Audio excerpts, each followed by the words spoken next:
ჩვენ და სამწუხაროდ ჩვენ გადავიციკლეთ 34 ან 51 ხარისხოვან საკითხებზე. რა ქვია იმას? სუმა ვიწყდება შალვა პაპუაშვილმა რა თქვა, შალვა რამიშვილმა რა ჰქმნა, ვინმე მესამე შალვა ეყოლებათ იმან რა გააკეთა, ნინო იაწილოსანმა რა განცხადება გააკეთა, ეკა ჭიჭინაძე პულტზე სწორად აჭერს თუ არა თითს, ნიკუ შაშენგელაიას ურეკავს თუ არა, უცნობი რას ამბობს, გოგა ხაინდრავა მივიდა თუ არ მივიდა სადღაც სამებაში, რატომ მივიდა, როგორ მივიდა, მეც გულახდილი თუ ვიქნები და თვით კრიტიკული თუ ვიქნები, მეც ძალიან ხშირად სამჩემ და სამწუხაროდ სწორედ ამგვარ საკითხებზე ვამახვილებ ყურადღებას ხოლმე და უნდა მომიტევოთ მეც და თქვენც მოგიტევებთ ცხადია მე რა მისაწევებელი თქვენ გაქვთ, მაგრამ მაინც ამ ყველაფერს აქვს ერთგვარი ახსნა განა არა. აი მაგალითად ჩემ შემთხვევაში მე დაკვირვებული ვარ რომ როგორც კი ვახსენებ გოგა ხაინდრავას, აი გულახდილი თუ ვიქნები, ყისიერად მე ყავს ამ პირობითად 3500-ზე მეტი მაყურებელი და ასე ვიტყვი თქვენის ნებართვით რეიტინგი არ არის ერთადერთი განსაზღვრელი ამა თუ იმ ავტორის კვალიფიკაციისა, რეიტინგი შეიძლება ყველაზე ნაკლებად განსაზღვრელი არის სერიოზულ თემებზეც უნდა ვილაპარაკოთ და სერიოზული უმთავრესი თემა რას საკვირველი არის ერთის მხრივ ახლო აღმოსავლეთში მიმდინარე პროცესები, ორმუზის სრუტე, ირანი, მთლიანად ახლო აღმოსავლეთი, კავკასიის რეგიონი აგრეთვე, მაგრამ ჩვენთვის ძალიან მნიშვნელოვანია, უკიდურესად მნიშვნელოვანი არის რა ხდება უკრაინაში, ფრონტის ხაზზე რა ხდება და სტრატეგიული თვალსაზრისით რა ხდება და მე არ მბეზრდება აი 3 ვიდეო თუ 5 ვიდეო ბლოგში ერთხელ მაინც რომ მივუბრუნდე უკრაინის საკითხ თემას, პროცესებს უკრაინაში და აღწერო ზოგად კონტექსტში და კონკრეტული მაგალითების რასაკვირველია დაგისახელოთ რა მოხდა მაგალითად გუშინ კიევი დაიბომბა სვეტლიცარი. მაგრამ ამაზე ხო უნდა გავამახვილო ადამიანმა ყურადღება და ასევე უნდა ილაპარაკოს სტრატეგიული თვალსაზრისით რა ხდება და სტრატეგიული თვალსაზრისით არა თუ დღეს, არამედ ბოლო 4 წელიწად და ხევარია თითქმის ხდება შემდეგი მიუხედავად იმისა რომ ბევრ თქვენგანს ამის არ ეჯერა, არ სჯეროდა და ახლაც არ სჯერა ვინც ის და ბევრს. სტრატეგიული თვალსაზრისით უკრაინა იმარჯვებს როგორც ფრონტის ხაზზე, ველზე, ფილდზე, თეატრზე, სცენაზე, ასევე რასაკვირველი in general სტრატეგიული თვალსაზრისით უკვე გამარჯვებულია მეთქი და უკვე გამარჯვებულია იმიტომ რომ უკრაინასთან მიმართებაში დედა საიმას ქნებელმა ქვეყანამ და მისმა ლიდერმა რომელზეც ვილაპარაკებთ პუტინმა ვერც ვერაფერს მიაღწია, ანუ ვერაფრიალა ლურჯ ყვითელი დროშის ნაცვლად საკუთარი სამფეროვანი დროშა, ანუ უკრაინის დროშის ნაცვლად საკუთარი სამფეროვანი დროშა უკრაინის დედაქალაქის კიევის პრეზიდენტის ოფისის, ასე მაგალითად თუ რადის თავზე და ამ თვალსაზრისით თუ ვიმჯელებთ მხოლოდ რუსეთი უკვე დამარცხებულია, მაგრამ აკი გითხარით რომ ძალიან მნიშვნელოვანია ტაქტიკურ დონეზე ავანსცენაზე, სცენაზე, თეატრზე, ფილდზე, ველზე რა ხდება და ამაზეც რასაკვირველია უნდა ვილაპარაკოთ და ამავე თემის კონტექსტუალური ნაწილი არის, კონტექსტუალური განხილვა უნდა გავაკეთოთ რასაკვირველია ამავე თემისა, მიბმულია ამ თემასთან რა ბედი ელის რუსეთს რასაკვირველია, მაგრამ უშუალოდ მის ლიდერს პრეზიდენტ პუტინს და საერთოდ უნდა გავიგოთ რომ ვიდრე პუტინი ცოცხალია, ვიდრე პუტინი ცოცხალი და მოქმედი ლიდერია, ანუ ფეხებით დაკიდებული არ არის, მისი ეიმედება უკლებლივ ყველა პატარა თუ დიდ დიქტატორს, რომლებიც უკრაინისკენ არ არიან და რუსეთისკენ არიან, ანუ ბოროტების ღერძისა ეიმედება, უშუალოდ რუსეთშიც ეიმედებათ, რასაკვირველია და ვიდრე პუტინი ცოცხალია, მანამდე ეს ომი, როგორც ჩანს, არ დასრულდება, სხვა შორის მე პრინციპულად არ ვეთანხმები მოსაზრებას იმის თაობაზე, რომ ეს ომი დასრულდება win-win-ით, ანუ ისიც დაკმაყოფილდება და ესეც დაკმაყოფილდება არა. რაც არ უნდა ბევრჯერ შეგვეპაროს ბზარი ხმაში, და რაც არ უნდა ბევრჯერ წაგვეფიქროს, რომ არ შეიძლება ასე უსასრულოდ გაგრძელება ამ მესამე მსოფლიო ომის, ამაზეც ვიტყვი 2 სიტყვას ბარებ, როგორც ერთ წუთში, რაც არ უნდა ბევრი ვიფიქროთ, წაგვეფიქროს ამის თაობაზე, ეს ომი არ დასრულდება win-win-ით. ანუ გამარჯვებულით. ეს ომი დაასრულდება არა იმდენად კაპიტულაციით რუსეთის, რამდენადაც რუსეთის პოლიტიკური და გეოპოლიტიკური სტრატეგიული ჩაცხრომით, ასე ვიტყვი, დასრულებით, მისი იმპერიულობის დასრულებით და უკვე ამის შემდგომ არა მხოლოდ უკრაინა, არამედ ბევრი სახელმწიფო განთავისუფლდება, ყოველ შემთხვევაში ისინი, ვისაც სურს განთავისუფლება, საქართველოს იქნება თუ არა მათ რიცხვში, ბიზნეს ხელშილობა იქნება ესეც ფაქტია, მაგრამ ბიზნეს მეტად რომ დაერხევა უკრაინის გამარჯვების შემთხვევაში ესეც ფაქტია. რაც შეეხება მესამე მსოფლიო ომს, აგი გაგპირდით რომ ამაზეც ვიტყოდი ორ სიტყვას, დიახ, თუ პირველი მსოფლიო ომი იყო მაინც მძიმე ტექნიკის ომი, ესეც უნდა ვთქვათ, მძიმე ტექნიკის ტანკების ომი. მეორე მსოფლიო ომში უკვე გამოჩნდა ავიაცია და ეს იყო ავიაციის ომი. მესამე მსოფლიო ომად უკვე სახელადებული ეს ომი, მხოლოდ უკრაინა რუსეთის ომს არ გულისხმობ, არამედ გლობალურად პროცესებს გულისხმობ. ეს არის მაღალი ტექნოლოგიების და პირველ ყოვლისა რასაკვირველია დრონების ომი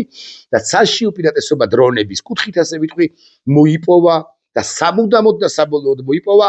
უკრაინამ სწორედაც რომ რომელიც უზრუნველყოფს არა მხოლოდ საკუთარ უსაფრთხოებას, არამედ გავბედავ და ვიტყვი ევროპის კონტინენტის უსაფრთხოებასაც მეთქი უკვე ახლა და შემდგომ პერიოდში ეს მძლავრი რეგიონალური ლიდერი სახელმწიფო უკრაინა უფრო და უფრო უზრუნველყოფს შორეული ევროპისაც, ასე ვიტყვი, უკიდურესი ევროპისაც, ასე ვიტყვი და მით უფრო მისი აღმოსავლეთ ფლანგის, პოლონეთის, ლიეტვის, ლატვიის, ესტონეთის, რუმინეთის, სხვების და სხვების სხვა სახელმწიფოების უსაფრთხოებას გარკვეული არ გამოსარიცხი, ასე ვიტყვი თქვენის ნებართვით, შემთხვევა მოვლენების დროისა და პერიოდისათვის. დიახ, უკრაინა უხეშად $1300 თუ ევროიანი დრონებით, რომლებიც ფეთქდება, ნადგურდება, მაგრამ რომლებიც უხვადა აქვს უკრაინას, ამარცხებს ცაში რუსეთის ფედერაციას და ვერას დიდებით ვერ ეწევა, რაც არ უნდა სარმატები გამოცადოს რუსეთის ფედერაციამ, ვერ ეწევა რუსეთი თანამედროვე ტექნოლოგიების კუთხით უკრაინას, რომელიც ასაკურველია ხარდაჭერილია დასავლეთის მხრიდან, ხარდაჭერილია შეერთებული შტატების მხრიდანაც. აქვე ვიტყვი რომ შეერთებული შტატები უკვე აძლევს უკრაინას უფლებას რომ შორმანძილზე იფრინონ ამ დრონებმა. ეს ტექნოლოგია პრინციპში უკვე შემუშავებულია, უფლება მიცემულია უკრაინის შეერაღებაში არსებული დრონებით. უკრაინელები უკვე არ ხორციელებენ იერიშებს რუსეთის უკიდურეს აღმოსავლეთში 1300, 1500, 1700 კილომეტრზე და კიდევ უფრო იქითაც განახორციელებენ. ამის უფლება თუ მიიღეს და ამ უფლებას როგორც ჩანს იღებენ, ამის მადასტურებელია ჰექსეთის ბოლო განცხადებები და ამერიკის შეერთებული შტატების მკვეთრი მონაწილეობა ამ პროცესში, ირიბით თუნდაც ასე დავარქვათ, მაგრამ მაინც მონაწილეობა. მოკლედ, თავარი კითხვა არის ასეთი. როდესაც პუტინი მოკვდება, პირდაპირ მნიშვნელობით, მაშინ დასრულდება თუ არა ომი და მე გამოვთქვავთ ამ ვარაუდს იმასთან დაკავშირებით, რომ დიახაც. როგორც კი პუტინი აღარ იქნება, ფიზიკურად აღარ იქნება, მაშინ დასრულდება ომი, მიუხედავად იმისა, რომ მასზე, აი დღევანდელი მონაცემებით შეიძლება მასზე იმპერიალისტი კაციც კი მოვიდეს ხელისუფლებაში, მაგრამ იმ იმპერიალისტ კაცს, ვინც იქნება, რაგვარი ისაც არ უნდა იყოს, მოუწევს რუსეთის ამბიციების, საკუთარი და რუსეთის ამბიციების ჩაცხრომა, ასე ვიტყვი, უკან დახევა, იმიტომ რომ კატასტროფულ მდგომარეობაში არის უკვე რუსეთის ეკონომიკა, რუსეთის კრიტიკული ინფრასტრუქტურა და ასე შემდეგ, მიუხედავად იმისა, სხვა შორის რომ რუსეთის პრეზიდენტს უპატაკეს და უთხრეს, რომ ჩვენი ეკონომიკა საოცარ პროგრესს განიცდისო, ტყუილი და სიგარეტი პირში, საოცარ პროგრესს განიცდის, ჩვენ უკვე დავეწიეთ ამერიკის შეერთებული შტატებს 2017 წელს რა ეკონომიკაც ჰქონდა ამ 9 წლის წინ შეერთებულ შტატებს იმას დაეწია რუსეთიო, რაც არის აბსოლუტური სიგიჟე ასეთი დიქტატორულ სახელმწიფოებში, ამგვარი ტყუილებს აცნობენ ერთმანეთს ადამიანები, პოლიტიკური ხელმძღვანელები უზიარებენ თუ ეუბნებიან ლიდერებს, მაგალითად სამხრეთ კი არა, ჩრდილოეთ კორეის ლიდერს ეუბნებიან, რომ ეკონომიკას კი არ ეხება, მაგრამ ჩრდილოეთ კორეა გახდა მსოფლიო ჩემპიონი და ისიც იჯერებს შესაძლოა, ან არ იჯერებს, მაგრამ ასე ეუბნებიან უკვე დანარჩენ საზოგადოებას. რუსეთის თლად ამგვარი სახელმწიფო არ არის, რომ მაინც და მაინც რუსეთის მსოფლიო ჩემპიონობა დაიჯეროს, მაგრამ იმას კი იჯერებს პუტინი და აჯერებს დანარჩენ საზოგადოებას რუსეთისა, რომ რუსეთის ეკონომიკა არის პროგრესის გზაზე, ეს ის რუსეთის ეკონომიკა, რომლის ნაწილის ყოველ შემთხვევაში, რომლის ნაწილსაც, ბიუჯეტის ნაწილს ავსებენ ბლოგერები, იუთუბერები, ინსტაგრამზე ვინც არის და ასე შემდეგ 10 მილიონი ადამიანია, თუ არ ვწდები და არ ვწდები, ვინც აქედან შოულობს ფულს, ანუ ფული ამითაც ტრიალებს. მაგრამ რუსეთის ეკონომიკას ერხევა ნებისმიერ შემთხვევაში ნავთობგადამამუშავებელი ქარხნების 30% განადგურებულია თუ მეტი არა. კრიტიკული ინფრასტრუქტურის 40% განადგურებულია თუ მეტი არა, ნავთობზე, საწვავზე დეფიციტია. რუსეთში ეკონომიკის ძირითადი ობიექტები არ მუშაობს, რაც არ უნდა უპატაკონ ხა პრეზიდენტ პუტინს. რეალობა არის რეალობა. ზიუგანოვი უფრო მართალია, რომელიც ამბობს, რომ კატასტროფულ მდგომარეობაში ვართო, ვიდრე ნებისმიერი ზიუგანოვზე კვალიფიციური პირი, რომელიც ამბობს, რომ ძალიან კარგი მდგომარეობაში ვართო და ველზეც მარცხდება. ამის თქმა მინდა რუსეთის ფედერაცია, ოღონდ ამას არ აღიარებს და მოუწევს. ადრე თუ გვიან ამის აღიარება, როდესაც ეხლა კი ყინჩად გრძნობენ თავს, მაგრამ მოუწევს, როდესაც ეს სიმართლე როგორც ასეთი უბრალოდ ვეღარ დაიმალება და ვეღარ იმალება მოსკოვშიც კი პროპაგანდისტებიც კი, აი სალავიოვის ეს ასშინელი ტიპი ხოზნელი წარმოსადგენია, სალავიოვის და მისი სტუმრებიც კი სულ უფრო ხშირად ლაპარაკობენ, რომ კატასტროფაში ვართ და ამ კატასტროფას გამოსწორება უნდაო. დუგინი სხვა რამეს ამბობს მართალია, მედვედევი ლოთი სხვა რამეს ამბობს მართალია, მაგრამ აი თუ სხვა პროპაგანდისტებს მოусმენთ, ისინი კრიტიკულ ნოტებს ურევენ პრეზიდენტი პუტინის ადმინისტრაციის და პრეზიდენტი პუტინის მიმართ და ხოდა ამას ვამბობდი, რომ მოუწევს ნებისმიერ სხვას 2028 წლიდან პირობითად ვინც ჩაანაცვლებს პუტინს უკან დახევა იმ შემთხვევაშიც კი თუ ის ნებისმიერი სხვა დღევანდელი მონაცემებით ყოველ შემთხვევაში გვარიანი იმპერიალისტია, პუტინზე არანაკლები იმპერიალისტია, სიდოროვი, პეტროვი, ივანოვი თუ ვინც იქნება, მე დავასახელე ერთ-ერთი სგვარი, ვიზეს ლაპარაკობდა ჟირინოვსკი, სხვებზე სასაკვირველია შეიძლება საუბარი. ხო და რა ადასტურებს იმას, რომ უკრაინა იმარჯვებს და დრონები, ანუ ცაში უპირატესობა არის ამის მადასტურებელი, ერთ-ერთი მადასტურებელი. უკრაინა გადახფარვია მთელ ევროპას, ასე ვიტყვია, საკუთარ ტერიტორიას, მით უფრო ამ დრონებით და შეერთებულ შტატებში, ვაშინგტონში ხედავენ, ხდებიან რომ უკრაინა სულაც არ არის დამარცხების გზაზე და ტრამპმა სამასიდად კითხეს თქვენო გუშინ იყო თუ გუშინ წინ ხო დონბასის ჩაბარებას თხოვდითო უკრაინელებს და როგორ გეკადრებათ თუ ტრამპმაც კი შეცვალა, ასე ვიტყვი, რიტორიკა ტრამპმაც კი გაიგო გაისიგრძეგან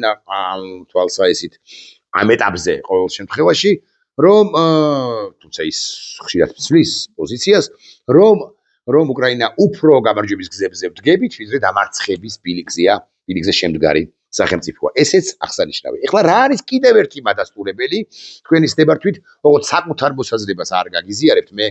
მე ახლა პრაქტიკულად ციტირებას მოვახდენ ერთი ძალიან მაგარი თქვენის ნებართვით, უისა ზაშათირიშვილს რაღაც პოსტი გამოუქვეყნები, ამასაც განვიხილავთ, მაგრამ არ ღირს იცით, აი საკუთარ პირველ სიტყვას მიუბრუნდები, არ ღირს აი ამ ჭიაყელებზე საუბარი, მაშინ, როდესაც კატასტროფული ვითარება აქვს რუსეთს და ამ კატასტროფული ვითარების სარგებლობა შეუძლია ჩვენს ბედღრულ ქვეყანასაც, ესეც უნდა ვთქვათ. ესე იგი, მე გეტყვით და ვიზზე ვსაუბრობ და რას ვსაუბრობ და რატომ ვსაუბრობ, რა არის მადასტურებელი იმისა, რომ რუსეთი მარცხდება. ამერიკელმა გენერალმა, თქვენთვის ბევრისთვის ნაცნობმა, ჩვენი ჟურნალისტები, ჩემი კოლეგების რესპონდენტიც ყოფილა არაერთხელ ბენ ხოჯესმა, შეიმუშავა ყირიმის დაბრუნების სამფაზიანი გეგმა. ეს არის იზოლაცია, დეგრადაცია, გათავისუფლება და მეორე ფაზა დაიწყო ამ გეგმისა. პირველი ნადგურდება საერო დაცვის სისტემის მმართველი და მაკოორდინებელი თავი და ფაქტია, რომ პრაქტიკულად ყველა მიმართულებით უკრაინა არა უმისამართოდ, არამედ სწორედაც რომ მიზანად მის მიმართულად და მიზან დასახულად ანადგურებს საჰაერო დაცვის რუსეთის საჰაერო თავდაცვას და მაკოორდინებელ სტრუქტურებსა თუ სივრცეებს. 10 დღის ფარგლებში განადგურებელი დარტყმა მიადგა ოფიცერთა გადამზადების შტაბს, ლოჯისტიკის და დაზვერვის გემებს, მომარაგების ხაზებს, ეს უმნიშვნელოვანესია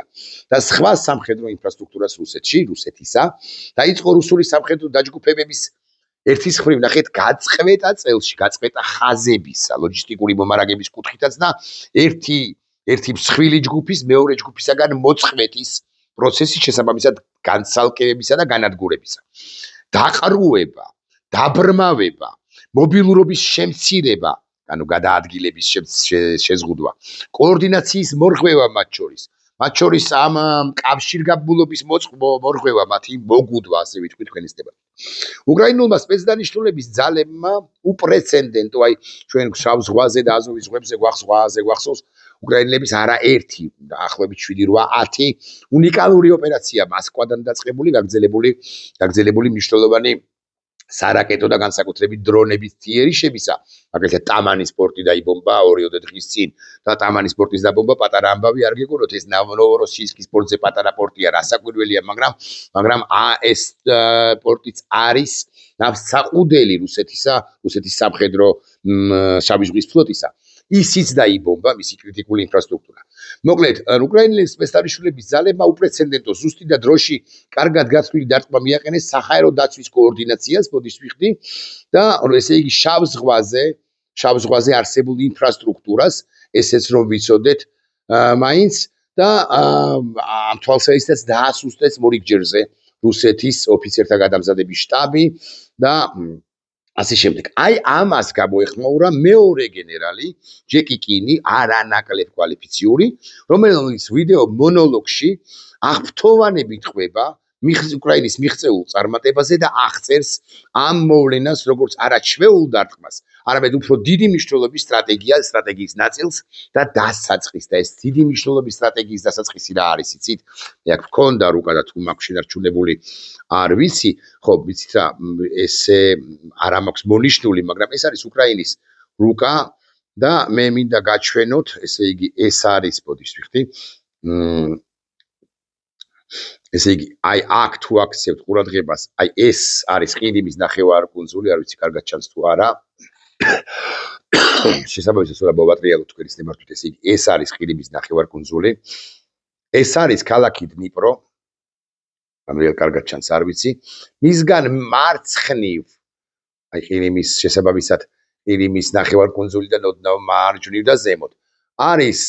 ზაპოროჟიეს ოლქი, ეს არის ზაპოროჟიე კონკრეტულად ბოდიშ ვიხდი. აი ეს ქალაქი დნიპროდან ქვემოთ და ეს არის მდინარე დნეპრზე და აი დაახლოებით ამ ტერიტორიაზე უკრაინელები აპირებენ რომ გაწყვითონ,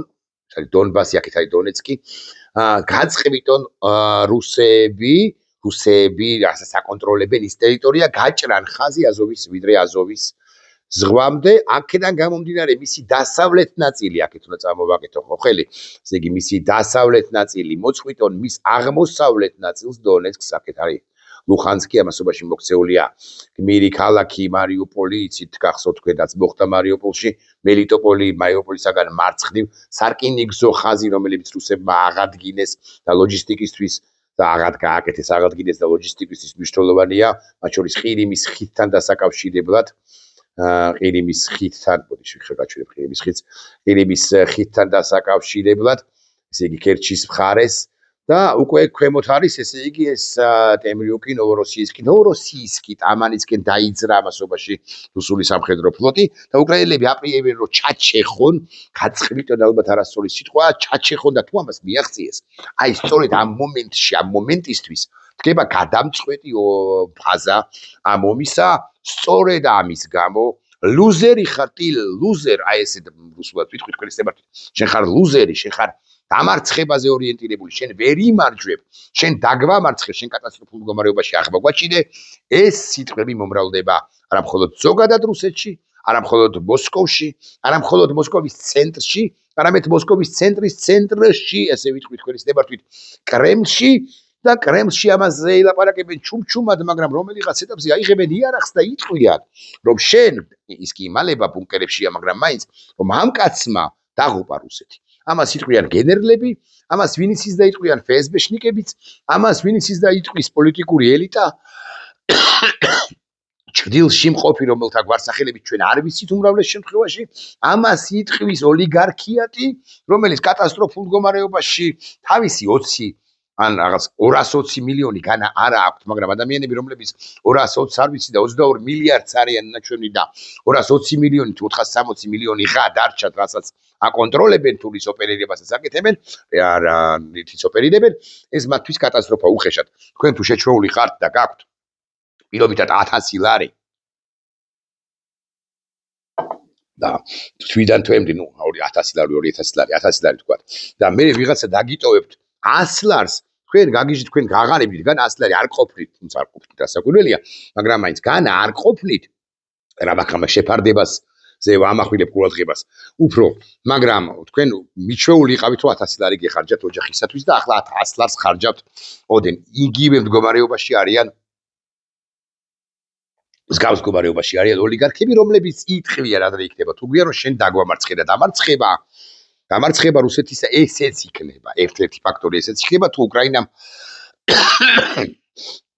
ამ თვალსაჩინო გამარჯვებას მიაღწია ამ შემთხვევაში არ მინდა თქვა რომ პირდაპირ შუბლზე დაადებენ იარაღს მეთქი პუტინს არ ვიტყვი ამას მაგრამ პუტინს რო შავი დღეები ელის და მისგან რო განთავისუფლდება გარკვეულწილად მაგარი ალბათობით რუსეთი ესეც ფაქტია ამასობაში ჩვენ ვლაპარაკობთ ნინო წილოსანზე და არ უნდა ვსაუბრობდეთ ნინო წილოსანზე აქ იგითხარით ბიზი და ივანიშვილზეც კი ნაკლებად უნდა ვსაუბრობდეთ ჩემი მოსაზრებით იმიტომ რომ ის უნდა კარგად უნდა გვესმოდეს რომ ბიზი და ივანიშვილის სვებედიც დამოკიდებულია საქართველოს სვებედი პირველ ყოვლისა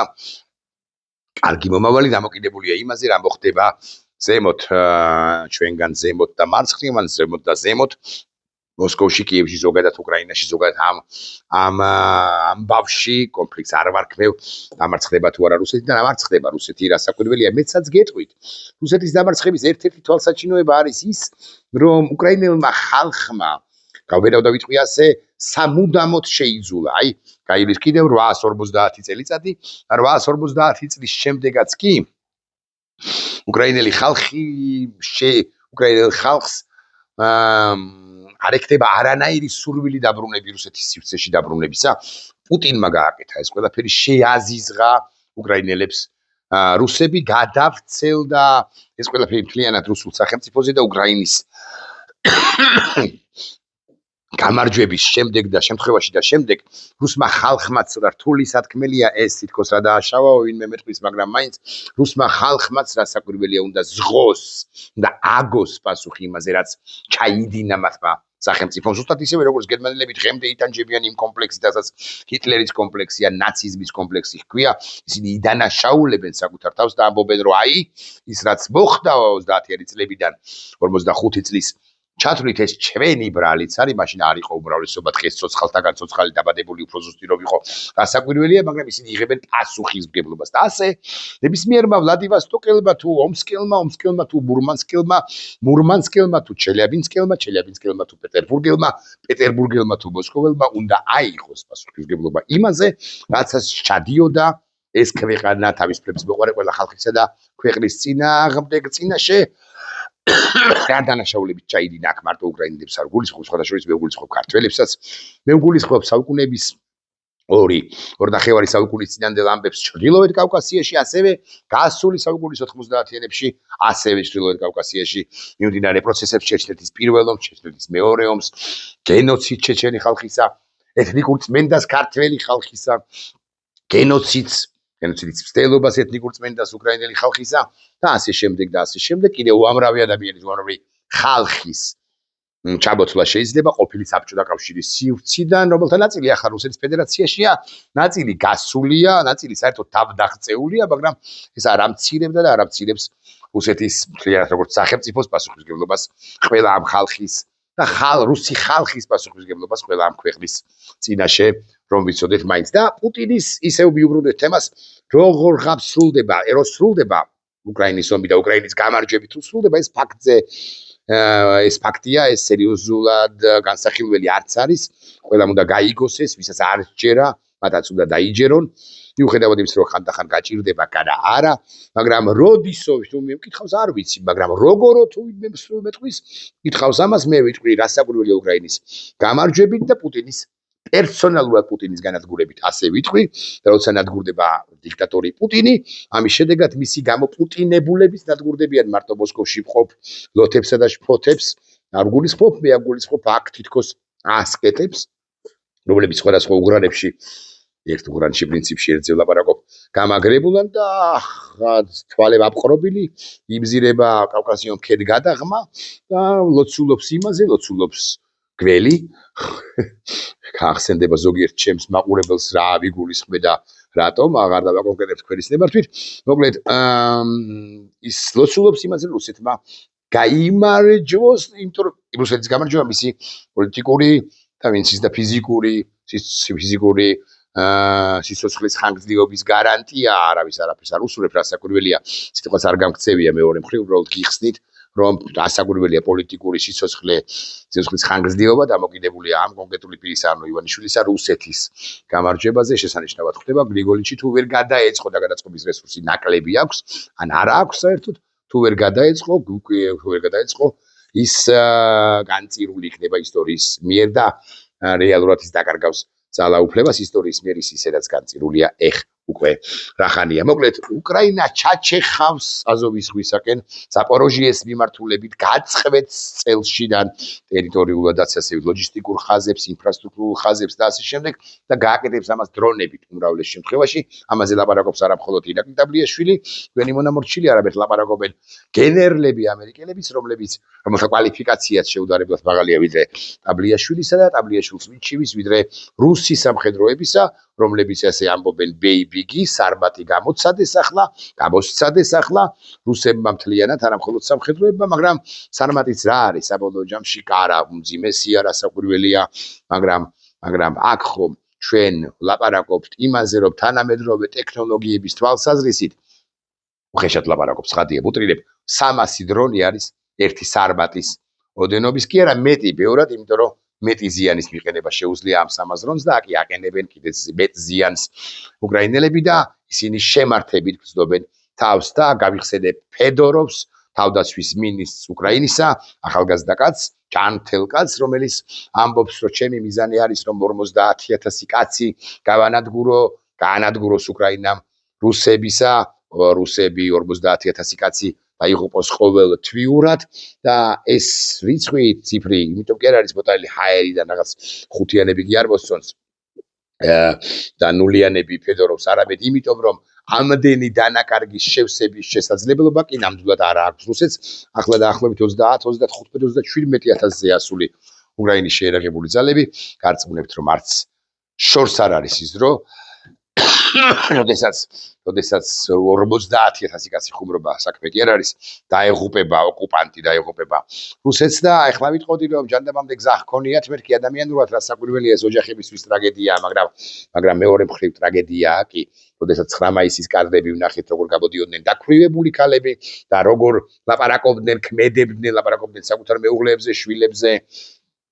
როგორ მაინც ეთაყვანებოდნენ მათი ქმრების მკვლელ პუტინის ხელისუფლებას და პუტინს როგორ პოზიციონირებდნენ, როგორ დადიოდნენ, როგორ შაგალიპა რაზნიმგარადამ, ანუ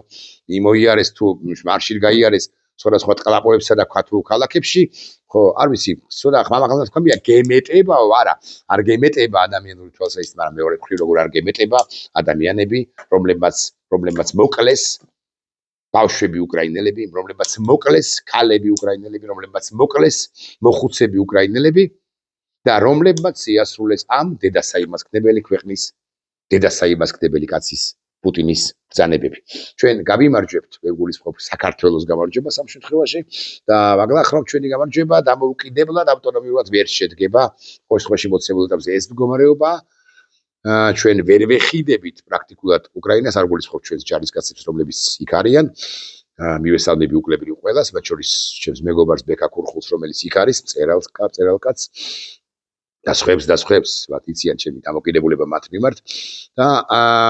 მე გინდა გითხრათ, რომ ჩვენ ვერ ვეხიდებით და ჯარისკაცებს არ გულისხმობ, ჩვენ ვერ ვეხიდებით როგორც სახელმწიფო, მაგრამ უნდა ვიცოდეთ, რომ ამ ფერხულში ჩვენ მაინც ერთად ვართ. და საქართველოს სახელმწიფო დაწესებულებების თავზე იფრიალებს ნატოს, ევროკავშირის და საქართველოს დროშა, მაგრამ გულში ჩვენ ვატარებთ რასაკვირველია კიდევ უკრაინის ორფერად დროშას, რომელიც ძალიან ამაყად ფრიალებს და უკრაინა მთელ ევროპასაც იცავს უკვე და მომავალში ხომ დაიცავს და დაიცავს. დრონებით დასრულდება დრო პუტინისა, ვადა პუტინისა ეპოქა ბჭყალებში. არა დადებითი კონოტაციით ეპოქა პუტინისა, ამაში დარწმუნებული ვარ. ნინო წილოსანმა იკითხოს თორე. ჩვენ კი ვიცით არა. ახვამის.